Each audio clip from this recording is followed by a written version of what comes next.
Okay, welcome to Tucson, Arizona, and to the CEAC classroom. Thank you for coming today. I think we have another special guest who will be introduced shortly by Rafi. I just want to bring up the discussion that we've been having kind of a trend these past few months about growing indoors, and there's a number of reasons for that. There's a demand to have speakers talk about growing indoors or just growing crops for food production systems. We also recognize that this is a, pardon the pun, growing, expanding area of interest in agriculture to complement the great agricultural system that already exists in North America today. So we look forward to having more students coming into the program, having more graduates going out and getting involved in this area of expertise. So in a big part, that's why we bring in such people as will be introduced. And if Rafi, if you come up right now, I thank everyone for being here today, and I hope you had a good week, and I hope you have a good weekend. Let's enjoy this presentation. Thank you, Gene. Happy New Year, everybody. And again, I want to echo what Gene just said. Welcome to all of you. We started this series of seminars here last semester, and you make it a success. So I'm invested in it because I put some energy into it. And so this is my payback, and I really appreciate it. So thank you very much. Marc Ferguson and I met online. I think this is the trend these days. We're not dating. Not yet. I love this hiatus. Yes, that was meant as a joke, but actually not, because we have been corresponding for the last several weeks about his coming here to Tucson to give us a presentation and to share with us his vision for the future. I'll read you a quote from one of his recent posts that talks about the future of vertical farming. Marc was educated, at least in part, at the University, Idaho State, was it? Idaho Right. State University. And then shortly thereafter became what he calls a serial entrepreneur. And, we usually associate the word serial with something really terrible. But he is, in my view, he is the quintessential new business person, investor, innovator. Because when I was getting into science, people always told me, if you quit and move to another institution after 3 or 4 years, that's a terrible mark against you. You'll never get another job again. Now, this is what you have to do, right?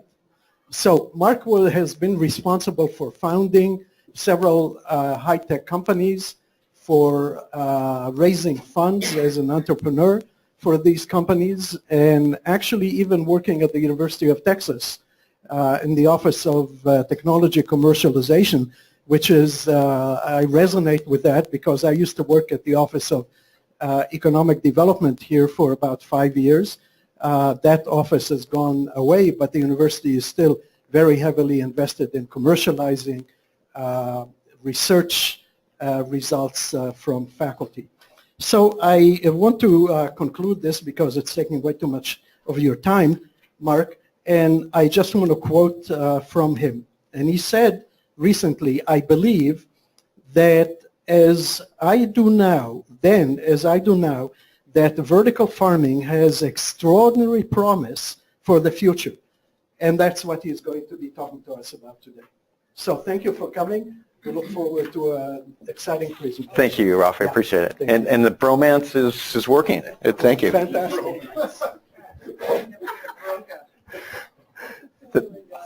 Very happy to be here. Very, very generous introduction. Thank you again. And thank you to Gene and everybody at SEAC. I've actually been here all day. And I feel like, I don't know, a graduate level student being just immersed in the technologies and the research that are happening here. And it's rather impressive, and I think will contribute considerably to the entire vertical farming space. So it's been a great day for me. Very happy to talk to you today about the economics of vertical farming. Our agenda is looking at what I'm referring to as the rules, the stakes, and the quitting time of vertical farming. And I'll explain exactly what that means in just a moment. Some of the economic realities, challenges, and then look at how others are looking at vertical farming in a critical way and why that actually is a very good thing for the vertical farmer. And talk a little bit about raising capital, and if we have time, look at some of the latest trends and developments and technology in the future that in talking with not only people here at SEAC but around the world, things that are happening in vertical farming. So as Gene said, any questions along the way, because things that I say will trigger them, please interrupt and we'll answer them as we go. All right. So I've actually been wanting to use this quote and to frame a discussion for some time, and I finally have an opportunity to do this. This is a Chinese proverb. If you're going to play the game, decide on the rules, the stakes, and the quitting time. And I think that's it's a profound backdrop for vertical farming. For those who are getting into vertical farming, for those who are thinking about it, studying it, researching it, and wondering what will take place from my perspective and many others over the next 15, 20, 30 years in vertical farming, and near term as well. All right, so the rules. So our modern food system is extraordinary.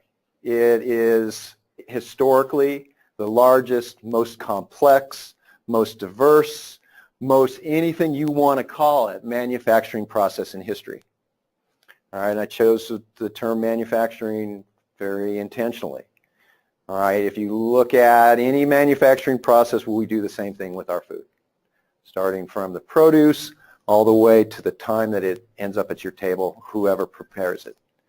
All right, so in that context, in that frame, this is what I think is of a rule number one for vertical farmers, those that invest in vertical farming and are thinking about it, is this notion that it really is a transition and a transformation from what I like to think of as natural capital resources. Okay, a capital resource is something capable of producing something else.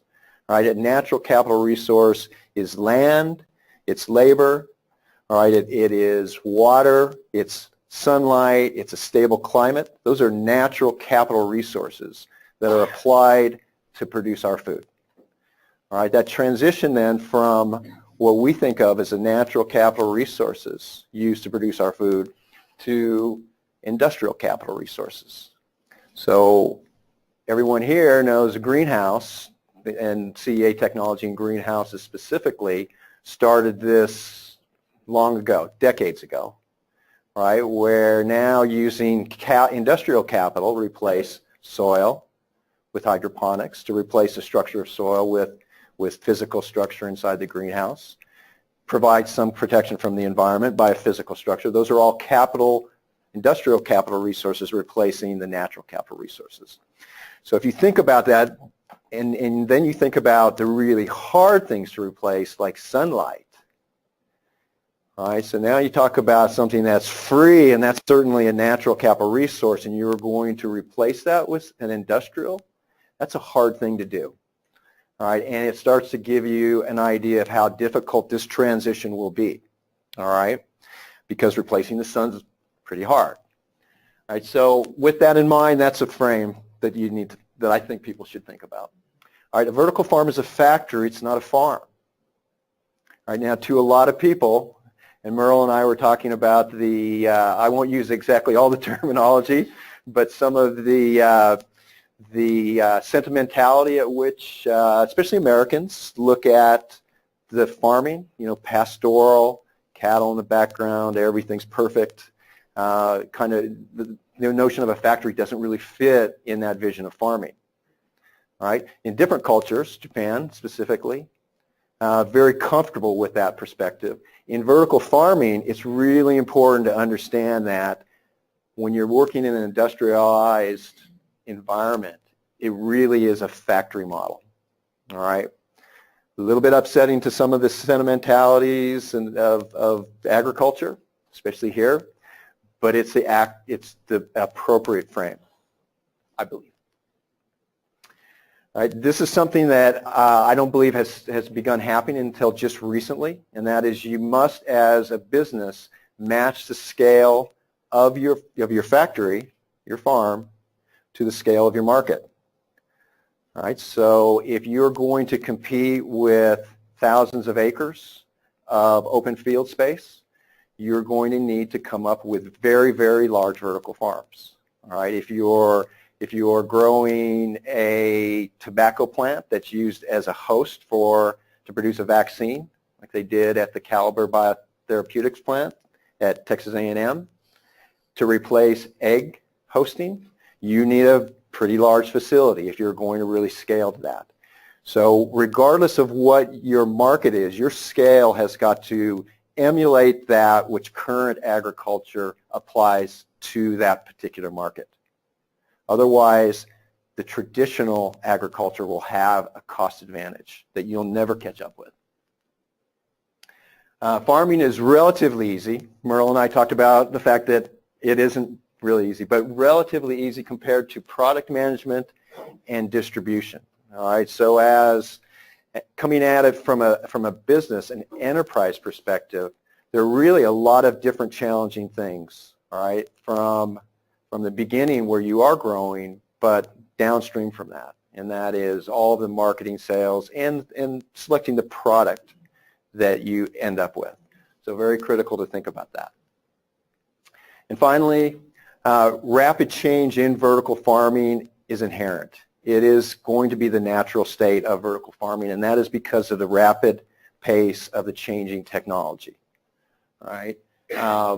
What was new yesterday is old today, and if you're not improving on what you did constantly, the technique and your application of the technology, or you're not innovating, you won't survive very long. All right, so think solid state technology and computing. Think about all of the IT technology and how quickly it advances, how much innovation and cannibalization of just the last generation and how quickly that happens. That's the model to apply to vertical farming. All right, so it will be lumpy, but it will be very rapid. Okay, the stakes. All right, for the contemporary large-scale vertical farm, and this is, think of the model of an Aerofarms or a Farmed Here or a Spread in Japan, which is actually the largest vertical farm in the world by a considerable margin. So in terms of that, growing lettuce and herbs, what are the stakes? Well, for a farm like that, at least $5 million in the first year. That probably is low. So those are some big stakes. All right, if you're going to compete with the contemporary vertical farms that are being built today. All right, and 50 million or more within 10 years. Okay, that's a big gulp. That's a lot. Right, so when you go to see investors, if you are not thinking in those terms, the experienced and knowledgeable investors that have made this type of an evaluation, if you don't communicate that you understand that, you probably won't get funded by that group. All right, so this is realistic, and they will spend, the Aerofarms and the Farmed Here will spend that kind of money and probably much more over the coming years. All right, you need an experienced, diverse management team to prepare to fight like hell for at least 5 years. All right, that's a stake. All right, your stakes as a vertical farmer and your team as the management team is to scratch and claw and fight and deal with all of the turnover and the market, all of that. And that's a big commitment. So putting your first farm together and actually selling something is just the beginning. All right, if you just stop there, you'll be out of business in 2 to 3 years. All right, there are very few paths to becoming what the investment community calls unicorn. A unicorn is $1 billion company.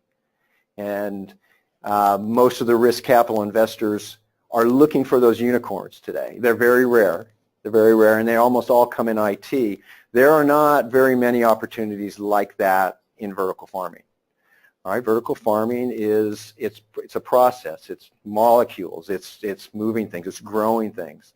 All right, the expansion rate is very difficult. All right, so there will be some, but there'll be few.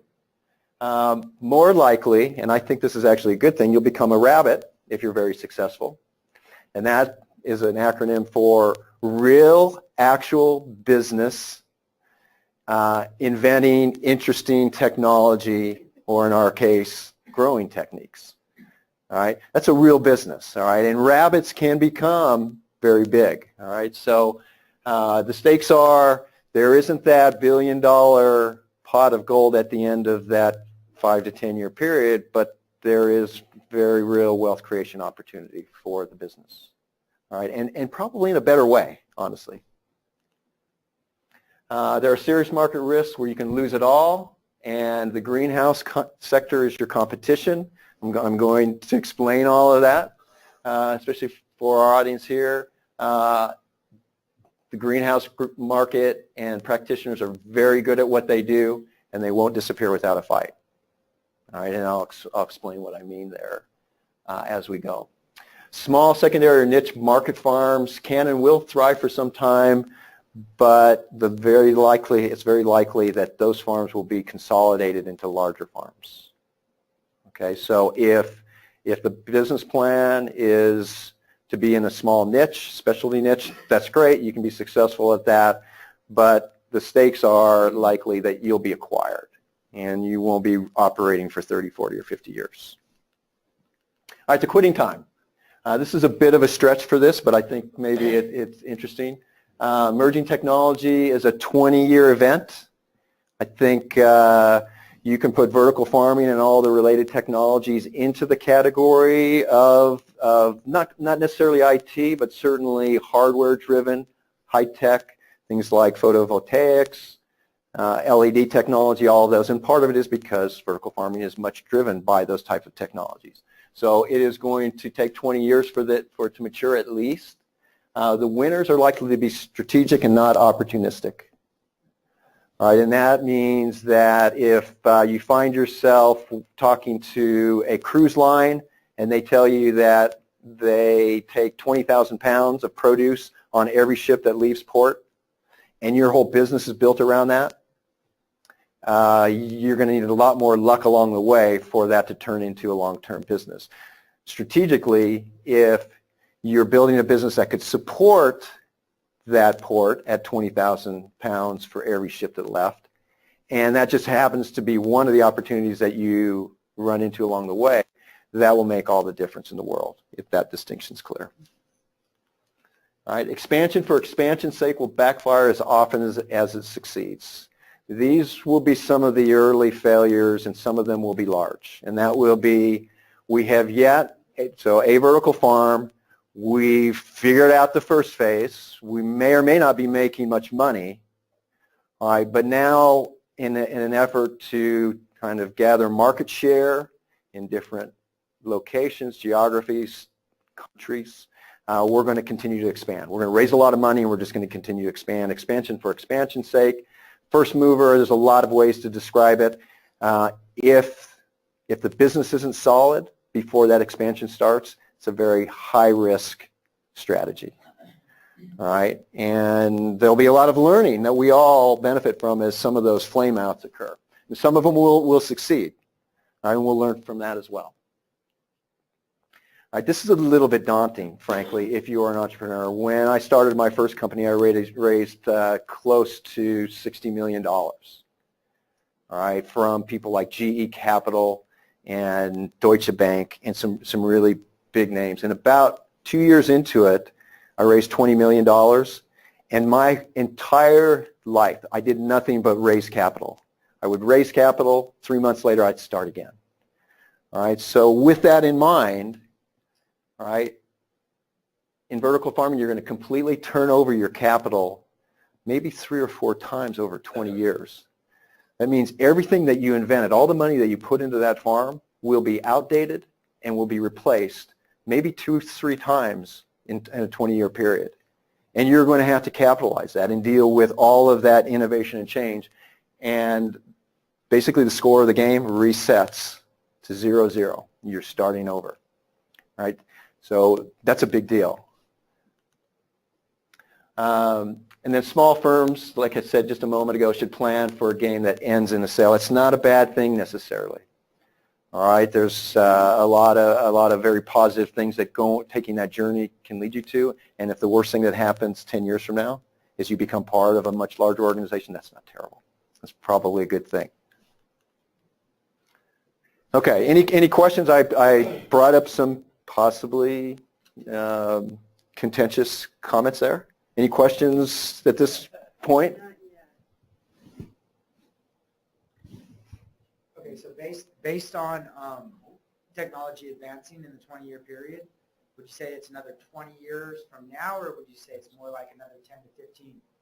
Yeah, so it's a great question. So frame what does that mean, right? So today there are vertical farms that are generating, that are profitable within certain product lines, all right, and with the right product strategy. But are they ready to compete with field agriculture or greenhouse growing in terms of the economics? And the answer is, for most part, until you get into some very specific product management, product types, the answer is no. All right. Now, will they be in 10 years? I'm completely convinced they will be. And at what point in time will they compete with field agriculture economically? I believe that's 20 and maybe a little bit longer than that. So that's the frame to get to the point where vertical farms can be an option for kind of this grander vision of feeding the world with no more arable land, right? Which is kind of the argument that vertical farmers start with, right? The only way to do this is to feed a population of 9 billion people is with vertical farming. Question here? All right, so economic realities of vertical farming. If I didn't already share a handful of them in the last 10 minutes. It really is about a race to optimize processes and push out costs. There are really 5 planks here, all right, that are major costs that all in a vertical farm have to be addressed. They're all too expensive today. And all of them, for the most part, farming inputs, not going to be much that you can really do in terms of the cost. In fact, they'll probably go up. All right, but the other 4 you have to take costs out. The obvious one to begin with is energy costs, but labor costs are close second to energy costs. Everyone here, I'm sure, understands just how expensive today field labor is, greenhouse labor. The same thing obviously applies in the farm. So manual labor is very expensive, and it is a big part. By the way, these numbers are a percentage of the total for growing in a vertical farm. Could you repeat them in case people can't see them? Absolutely. So energy costs, and by the way, this is dating back to 2010 when part of an effort that I started to research these types of things, to develop a business plan going back about 5 or 6 years ago now. This is what we discovered then. All right, so 2010, energy costs were 28% of the total. Labor costs were 22%, distribution costs 20%, farming input costs about 17%, and corporate overhead for 10 farms at each about 20 to 25,000 square feet of cultivation space. The corporate overhead was still 15%. Yes, sir. Yeah, so that's all in the corporate overhead and amortization of your capital, right? And that, okay, the question was, where are your capital costs in these figures? And they're part of the corporate overhead, where you're amortizing those costs, all right? So that speaks immediately to large scale, because if you try in a small farm to amortize millions of dollars of capital for one farm, that number will be 60 or 70%, even before you start paying yourself and your team. So these are the things that, as you look at commercializing a farm, you start to look at scale, right? Scale is what allows you to start spreading those capital costs and the home office costs, basically, out over a larger production volume. All right, so these are the things. Yes? Yeah, I had a question. Is this for a specific crop, or does this vary much by crop? Great question. So the question is this for a specific crop, and how much does it vary? At this point in time, it was basically lettuces and small leafy greens. All right, so the least costly crop to grow, right? So if you look at the price that we determined at that point in time, over $4 to more than $7 a pound for lettuces, it's kind of hard to make a lot of money when those are your production costs. All right, again, 2010. All right, but those are the planks that are the various cost components. Now, from 2010 to today, some interesting things have happened. And this has been, these are relative ratios as a percent of the total production costs. All right, the most important thing, and by the way, at the top of the list was energy. 2010, LED technology was approximately 40 to 50% less efficient than it is today 6 years later. All right, why?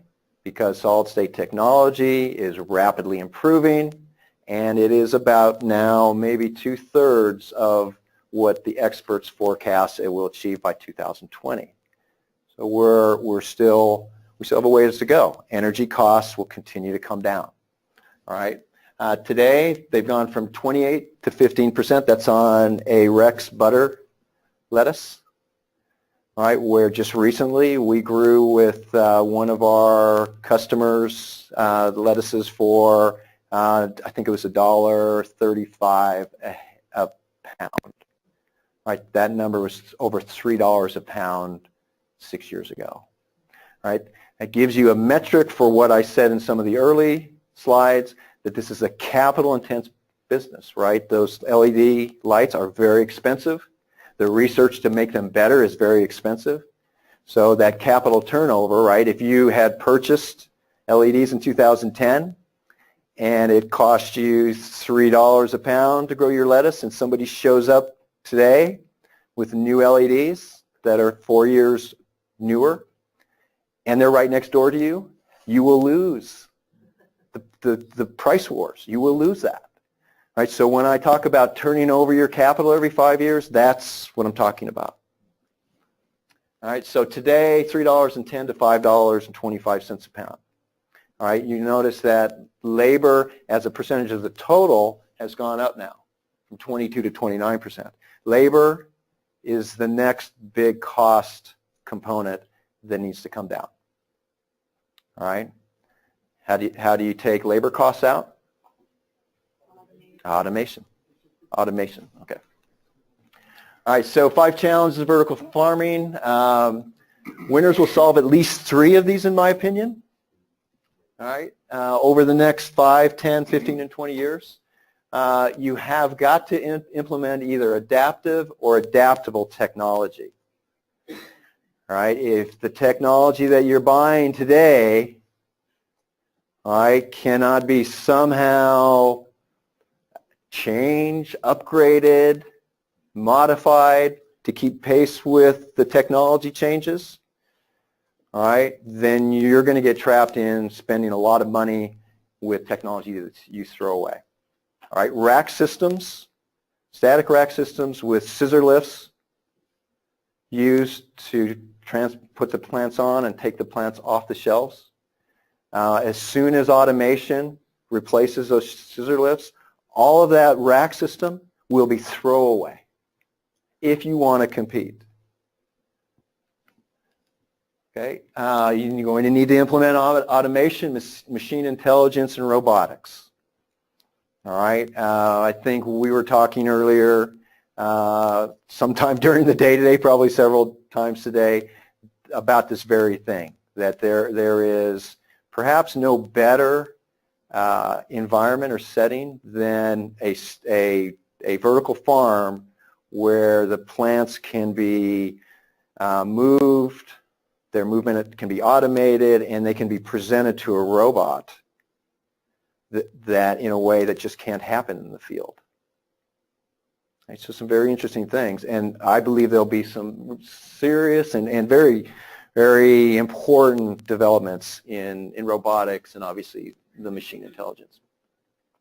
All right, you need to either fight for and win or partner your way into the distribution chain. All right, they're established. As a greenhouse grower, you know all about getting into the relationship with a good distributor and the costs of doing that.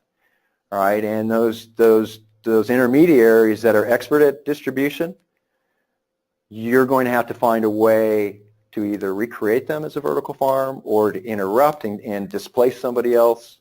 All right, distribution is hard, and breaking into distribution is hard as well. All right, innovate in product management. I think this may be one that you have to do early on or you won't survive. And we could spend another hour talking about the various applications of different product types. Trust me, there are several dozen, and several dozen very creative ways to actually grow or manufacture a product that can demand a higher price that then pays for the higher cost of the technology. All right, but one of those things that you're going to have to figure out and then execute on a strategic capitalization plan. All right, if anyone who is thinking about, yeah, I've got some, a rack, I'm growing, we're going to feed the world, all I need is, a couple $100,000, we'll get started, and then it's smooth sailing from there. That's not strategic. All right, strategic is thinking about, I'm going to need over 10 years to raise $50 million. That's a lot of money and a lot of effort. All right, the enemy of the vertical farming is your friend. Enemy is a little bit of a harsh word here. This actually comes from an approach that I personally have taken professionally, and it actually is in response to criticism, legitimate criticism about the energy costs of vertical farming. And the vertical farming community in general doesn't necessarily receive that type of constructive criticism very well. And every chance I get, I tell the vertical farming community that that's a mistake, that the experts in greenhouse technology or greenhouse growing, as they identify the challenges for vertical farming, are doing you a grand favor. All right, they are pointing exactly to where you need to focus your attention. All right, so they are your best friend. All right, that is Gene, that is Lou Albright, that is Merle, that is Marat, that's Miles, that's Pat. All right, they're the vertical farmer's best friend, and spending time here would be the best thing that they could do. All right, greenhouses are going to become formidable competitors to vertical farms. A lot of vertical farmers don't realize that yet. All right, we were talking earlier today, Gene's estimate was that 90% in the U.S. now, this is specifically the U.S., 90% is in floriculture, 10% in lettuces and vegetables. All right, when the market price it comes up for vegetables and it is more attractive than bedding plants and flowers for greenhouse growers, what do you suppose they're going to do? They're going to transition to where the higher priced products will sell. All right, so that is pent-up capacity that just hasn't been directed at growing lettuces and vegetables in the U.S. yet. All right, it will be. It will be. Okay, greenhouses have amortized their capital costs and they have stable operations. They know what they're doing. They can do it very well. All right, the challenge for them is they're going to have to learn more horticulture than floriculture techniques, but you know what? They will. That's not going to be a long transition. And they're going to have to change some of their distribution channels. So they'll have to adapt to some of those new markets, but that will happen too. So it's not a layup for the greenhouse industry, but they certainly will play in the market. If asked, and I haven't been asked, but I would recommend that everyone involved in floriculture in the greenhouses, if interested in vertical farming, actually take their skills in floriculture to vertical farming and do that close in urban environments. Because why is it less important that flowers and bedding plants travel thousands of miles to their destination than food traveling that distance? So I actually anticipate that the greenhouse growers, many of them will transition into becoming vertical farmers and either take their floriculture capabilities with them and or hybrid and branch into vegetables as well. SEAC and greenhouse experts are the vertical farmer's best friend. I want to emphasize that. Every vertical farmer should find that best friend. And honestly, the more critical that best friend is about vertical farming, the better. Which is kind of counterintuitive, but it's real. So find your best friend. All right, raising capital for your farm. Just some thoughts. Investors are looking for an experienced startup management team. They want to know that somebody on that team or more than one person has actually gone through the difficulties of starting a company from scratch, right? Know how to deal with the adversity of that, know how to pull together and, take out the garbage if you're the CEO, whatever it takes. They want to know that individual is there or individuals. All right, and they must know the rules and stakes and the quitting time, all right, in my opinion, on that last part. I haven't had an investor actually tell me that part, but I believe that's true. They need management experience in those key challenges. So somebody on that vertical farming team should understand distribution really well, all right, should understand product management very well. All right, and investors will be looking for those kinds of things, and the presentation will display whether or not your management team has those capabilities and skills. They should be strategic, should have a strategic advantage, and it can be the first two, right? Or some understanding of a special product application, nutraceuticals, food manufacturing, something that gives them a strategic advantage among their peers.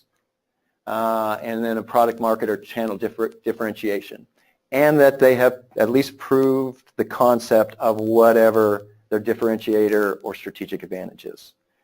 Right, if you can do all of those things and have those capabilities, you can raise money. You can raise a lot of money right now.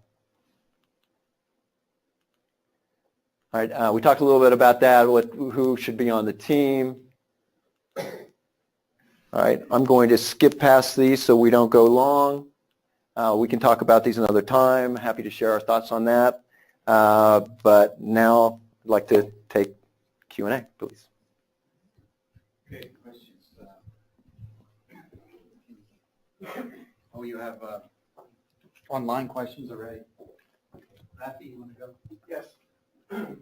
So Mark, I'm going to read you another one of your quotes. And I hope you can address this issue, which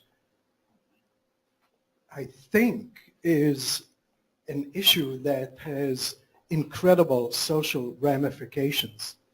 And I'll read you the quote. We have one part of the answer to the question, how will we feed 9 billion people on the planet with changing water resources, et cetera, and then you go on to talk about vertical farming as that one solution. My question to you is, from your presentation and from what I know about vertical farming, it is incredibly technology intensive. And when I think about farmers in India, in Africa, in South America, there is no way that I can visualize that these farmers will be able to take advantage of this newest development in farming. So would you comment on that, please? Yeah, I know. I think that's a fair comment. So it will be obviously a industry that addresses premium, high-value crops in developed country or markets, developed markets. It will address parts of the food chain that improve the efficiency or quality of the end food product. And all of that is happening today. So, Aerofarms, farms here, Green Sense Farms, they're selling, and many others small, are selling into, white tablecloth restaurants at very high prices, farmers markets in some cases. So that is the opposite of what you're talking about. All right, so when and will vertical farming make it to India, make it into the developing countries, Africa, across some of parts of the Middle East, China? Is that 20 years? That's hard to say. Will it ever replace some of the monocultures?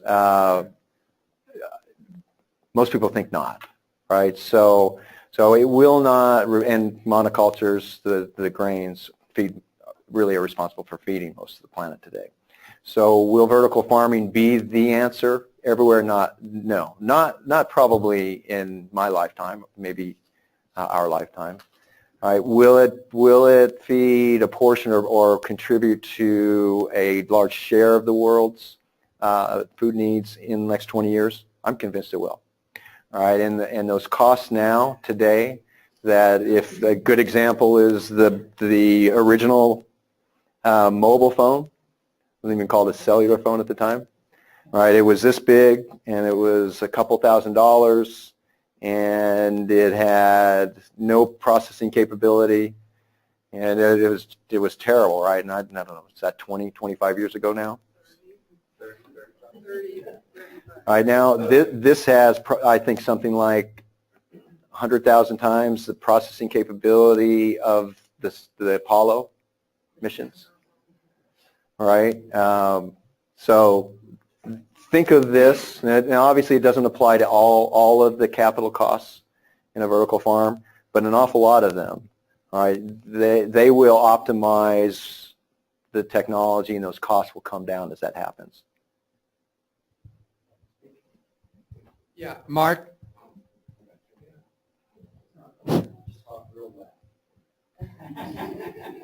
Hey, Mark, what about, and I know you know this, but the purchasing power of the consumer? For example, I have found the purchasing power in the middle of New York City is much greater than Minneapolis, for example. And we find, so I feel very important with people I work with, get where they drive the BMWs and the Mercedes, and they're the ones that are going to buy your product. Chicago's another one.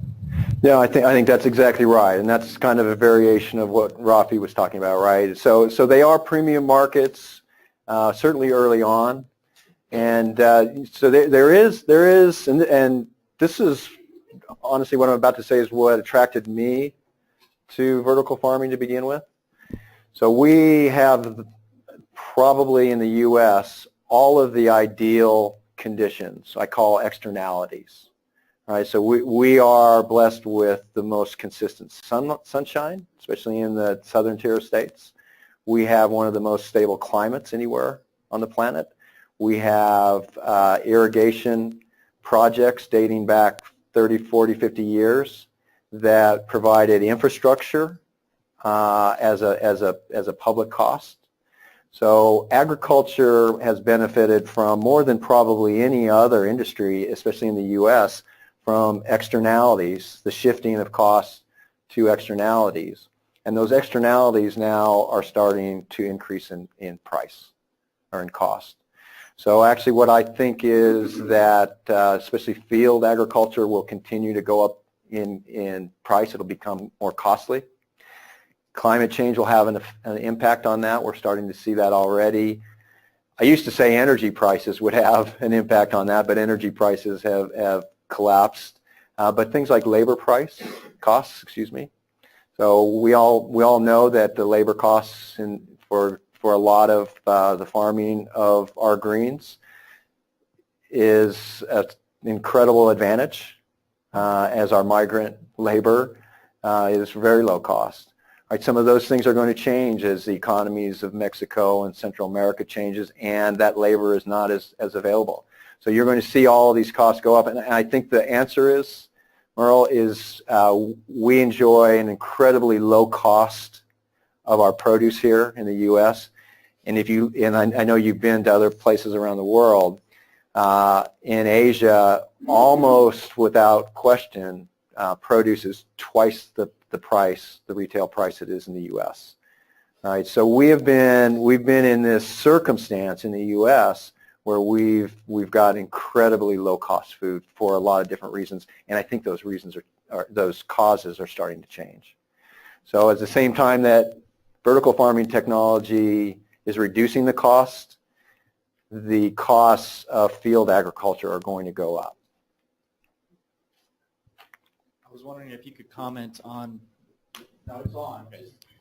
Speak loud. All right. I was wondering if you could comment on a cost per square foot to build. I know one gentleman asked what the capital expenditure would be, but the reference point I have would be a really high-tech greenhouse costs about $100 a meter squared, or alternatively, I guess in the case of like a Gates greenhouse at Village Farms, it might be $100 a foot squared.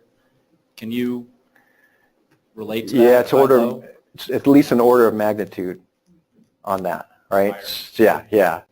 So 100 per square meter is roughly 10 per square foot, right?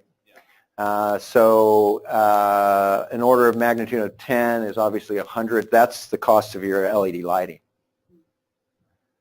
All right, so now add to that your rack system, your other infrastructure.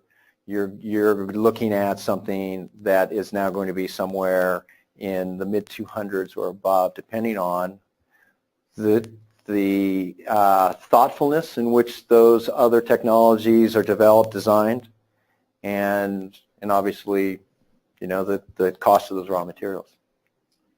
Since I have the microphone, I'm going to inject something here. I think the cost for the high-tech greenhouses might approach $200 or $250 per square meter, $20 to $25 or more per square foot. So we got to keep that perspective. But you're still talking an order of magnitude. But one other thing, could you define what you mean by a vertical farm?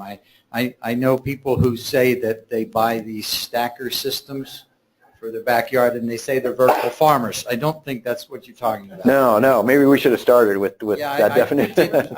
I'm sorry. No, I should have thought of that. So multi-layer in a warehouse, not a high-rise, not a Class A office space in Midtown Manhattan, with all apologies to Dr. Desmamier, but a warehouse on the perimeter of urban areas does not have to be that close in. So manufacturing warehouse, but multi-layers, hydroponic, or perhaps some other media, a blend, a hybrid of media and hydroponics, and stacked, 8, 10, 12 layers tall.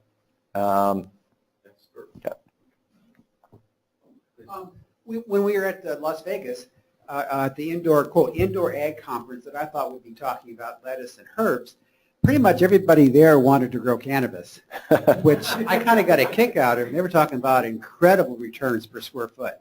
Could you talk a few minutes about crop alternatives that have a viable economic return in terms of... Yeah, and actually cannabis serves as a really good example of product management, right? So if you're selling cannabis for, $300-400 a pound, if not more.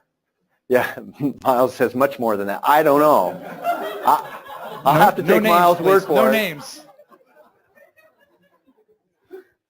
All right, then your cultivation costs and your capital costs get amortized pretty quickly. All right, so always, however, cost of any commodity, anything that you're manufacturing is a supply and demand. All right, so as you find those alternatives, whether it's cannabis, which by the way, since it's been legalized in Colorado, the price has dropped precipitously. So supply is, legitimate supply has gone up dramatically, so market forces say the cost will come down. That will happen with basil, that will happen with anything that you're going to grow. My personal goal is truffles. All right, so those are 800 or in some cases much higher a pound. Very, very difficult, if not impossible, to grow hydroponically. Actually, I know some people that are. There's very low supply of truffles, right? So it's always a supply-demand equation. And so alternatives, there are a lot of herbs that will sell into the teens, right? Basil is one that commands, double digits, teens and higher, even at wholesale levels. But again, if everyone starts growing and selling basil, the price will come down and it defeats the purpose. So there are a number of crop types like that, and they aren't limited to just individual crops. They're sometimes manufactured products. Farmed Here is a great example of that. They take basil, they mix it with good quality oils and herbs into a salad dressing, and absolutely be assured that their margins go up considerably when they do that. All right, that's good product strategy. All right, so your point is a good one, is where are those alternatives and to products, and that's when I talk about product management, that's what I'm referring to. Yeah, I want to say one thing. When we legalize the 12 million people in this country, and we're talking about that now over the next few months, when we legalize those 12 million, vertical farm will come in big time, because the labor cost that you mentioned it in the field will go up drastically. So it will be robots and all of that, but watch for that, because if where I come from in Washington State, where they actually train those vines when the temperature is 28 degrees and it's raining, they're not going to do that when they're not undercover because they're illegal. Yeah, a little off the mark, but okay. Thanks. Mark, thanks for your illuminating presentation. You mentioned Aerofarm, and I think Aerofarm might be a good case study. And based on these reports, they are expanding. So it seems to me like, or that suggests that they're doing fairly well economically. So from your point of view, what do you think are they doing right that they're able to, be sustained or sustainable economically? So a lot of the things that I mentioned. At least so far. Yeah, so they are strategic in their capital raising. They're, in my opinion, again, and this is observation, I don't have direct knowledge of this, but they're very good. Their head grower is probably as good or better than anybody's, and they are achieving really good results with certain crop types, and they're exploiting that right now in a very thoughtful way. So they have the management skills that I talked about. They have a strategic capital plan, I believe. I mean, as again, observing, not knowing any of the inside information, and they've got the cultivation skills that are carrying over into their expansion. Right? I think they could go too fast, honestly, but they're doing those right things today. I got a couple questions. So from your presentation, it's a very expensive endeavor to get into, vertical gardening right now. It almost seems that it's better to wait to get involved in it. If you were to wait, it's almost missing the boat at this time, though, correct? It's a really good question. So the question was, if it's that expensive, why not wait and let all these casualties occur and a lot of the learning occur? But then if you do, is it too late? Well, it's a big market. All right, so I don't believe Aerofarms or anyone is actually going to capture and hold market share. All right, no offense to Aerofarms, I do think that that's to their strategy. Again, observing, I have no idea, I haven't spoken to them about it. But that's a really hard thing to do unless you do all the other things I talked about. You keep adapting the technology, you turn that over, and the way I kind of describe that is, imagine that you've worked very hard to develop your brand and your market share in any market, and your technology is aged, and LEDs are a great example of this, and the person that waited and then set up operations in that market with simple cost advantages derived from improved technology.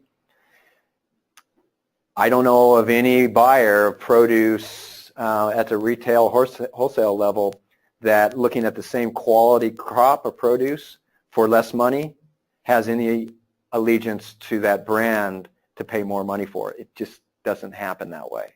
So that business is at risk if they're not cost competitive with the new entrant. So that would say, right, that wait and watch. So why get involved now? If you're prepared to do it the right way, perhaps like Aerofarm's is, again, I don't know, right? But if you're prepared to do it the right way and keep pace with that technology and continue to innovate and get that market share that you can then defend, okay? So, but you need to be really confident that your business, your strategy, your business plan is going to position you to take the ground to begin with, the market share, and maintain it and defend it. And you can do that, then you are building a rabbit. Okay? So I had an anecdote. I was actually talking to a seeding machine manufacturer, asking him about vertical farming, and I asked the very same question this gentleman did, was, should I get into it, should I not get into it? Without going too deep, his comment is that he's he's making equipment, so he doesn't really care. He's saying that the growers were the ones having the hardest time and the equipment manufacturers are doing just fine. But the other comment he made was that there was such a lack of uniformity in the materials used. So, for example, specifically just the trays. So some people using Speedling, some people using 1020 trays. The point being that everyone's using a different size and shape, and so the lack of uniformity was driving up the actual costs of some of the equipment and the operating costs. So it was one of these things where he said, hey, they all ought to come together and sit there and try to just make some key decisions on packaging and uniformity such that the equipment cost doesn't become so high. So it was a kind of interesting comment, I thought. Yeah, so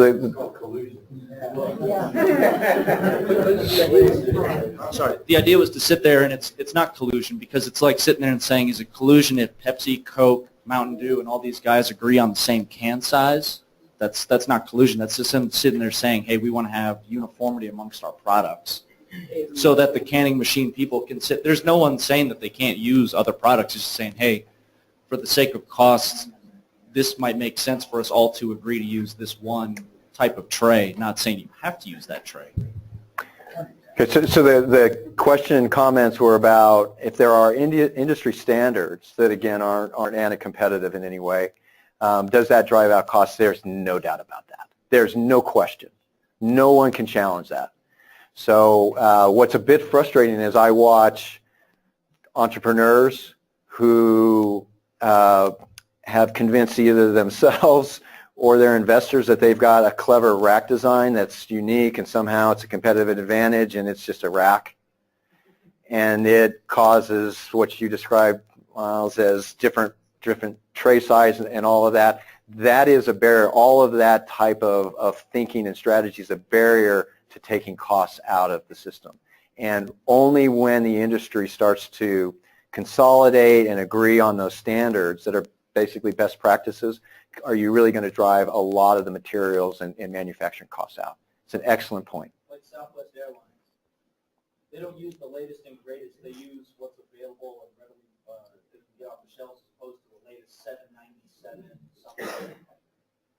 Yeah, and so look, there are people that kind of get this now, right? So when we started, and this is not self-congratulatory at all, but we kind of had this thought, right, that Miles has. So he's an entrepreneur, right?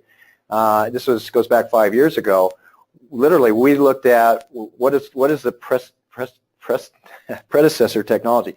You wore me out today, taking me through all the predecessor technology and its greenhouse technology. So our thought was it's absolute insanity to reinvent all of that, learn all about, and so we spent a lot of time in Amsterdam, not for the reason that you think. spent a lot of time in Amsterdam and Holland and Western European looking at greenhouse technologies and understanding, studying that, and looking at where those standards had evolved for that very reason. So it's a very accurate and insightful comment. One or two more questions. So I have a technical question that seems to me is being sort of shoved under the rug when you talk about vertical farming, and that is the need for vertical space for most plants other than lettuce and salad greens.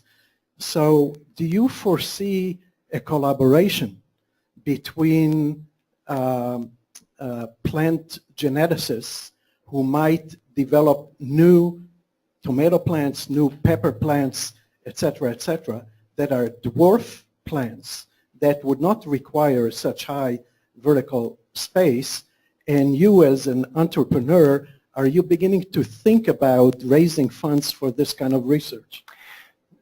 So the question was, are there going to be hybridization, because it's an anathema for any genetically engineered crops, right, in that environment. But traditional hybrid crops for dwarf crops to deal with kind of some of the height limitations of our crop, I think absolutely. I think you'll see that.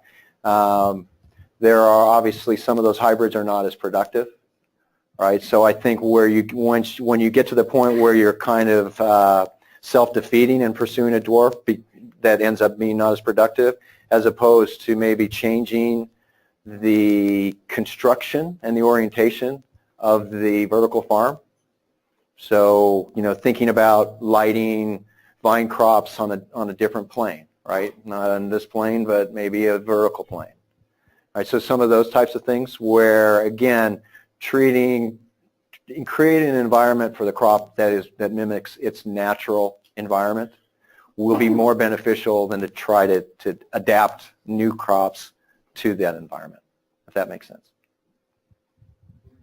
I just want to get your stance on the plant factories that exist in like Japan and stuff.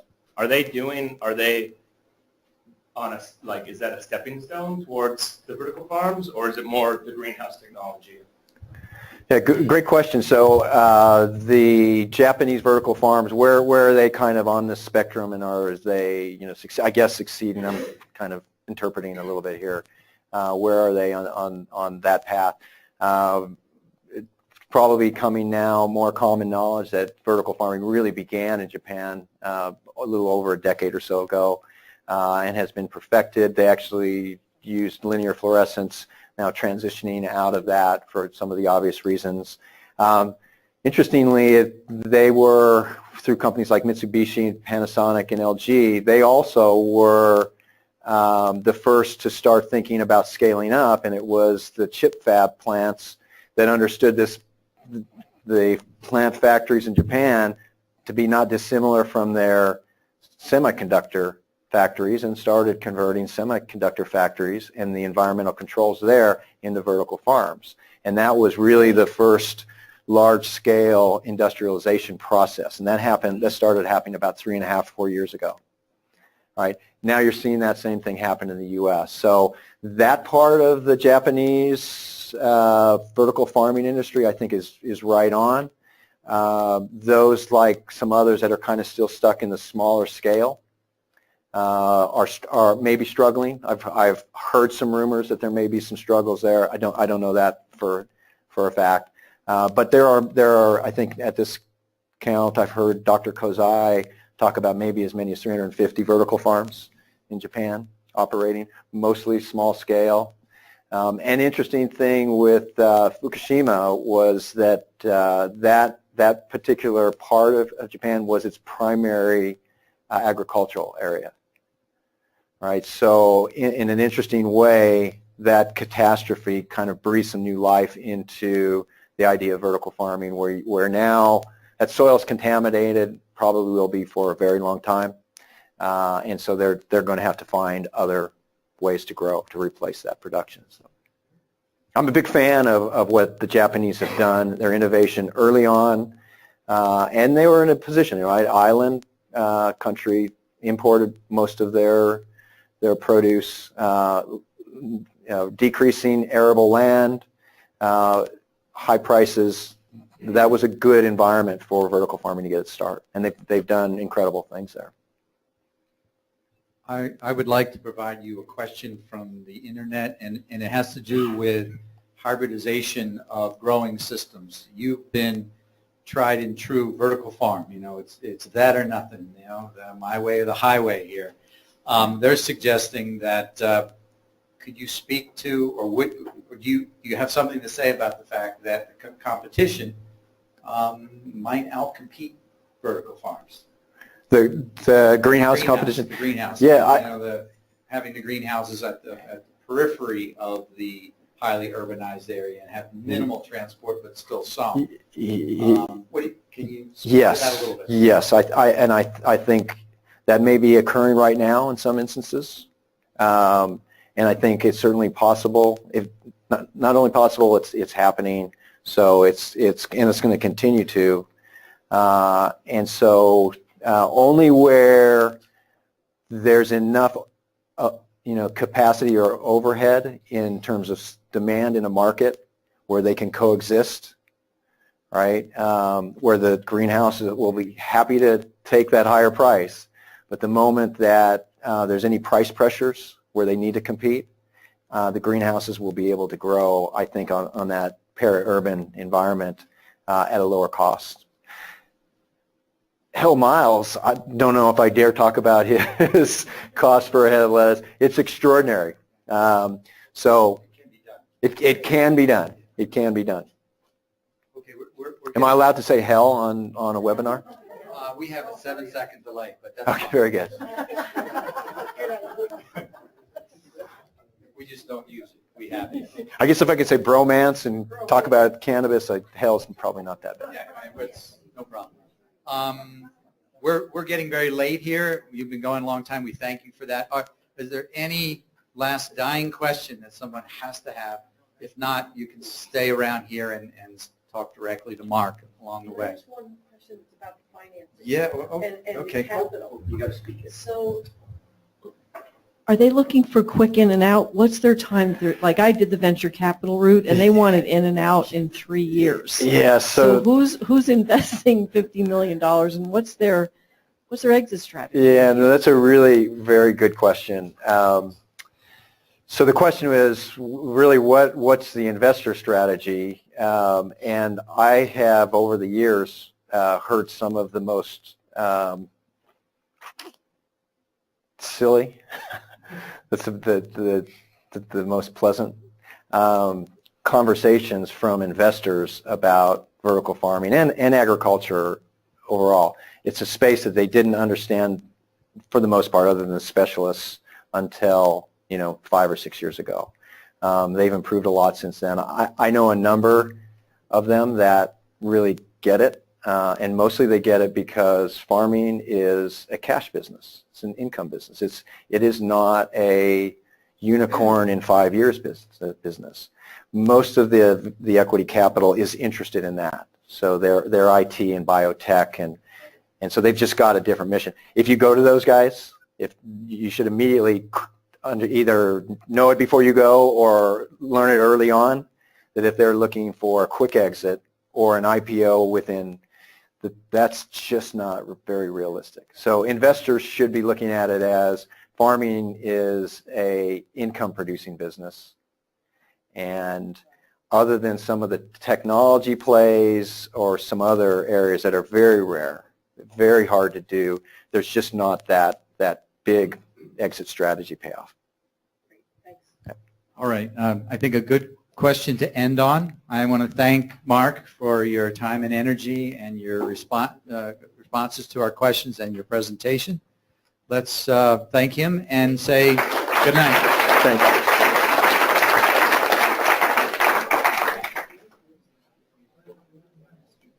Shut the audio.